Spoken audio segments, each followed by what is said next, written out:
سيدة الأعمال الإماراتية من أصل سعودي عزيزة الأحمدي قامت بإهداء 3 قطع من كسوة الكعبة إلى جيفري إبستين.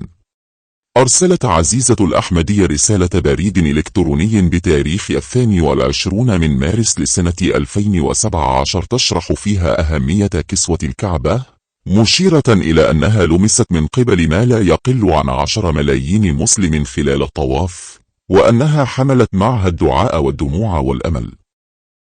تم توصيل القطع إلى منزل إبستين في سانت توماس عبر إحدى الشركات، وقام عبد الله المعاري بتنسيق عملية التوصيل مع الجانب السعودي.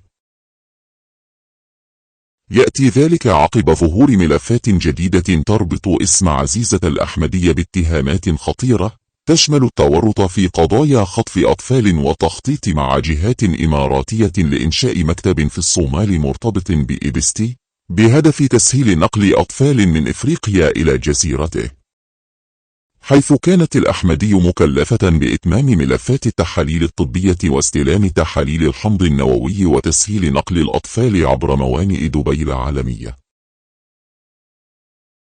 عزيزة الأحمدي في قلب عاصفة كبيرة من الانتقادات والاتهامات الخطيرة، وسط مطالبات بمحاسبة كل من تورط في إيصال القطع المباركة إلى أياد قذرة تلطخت بشتى أنواع الجرائم وأبشعها.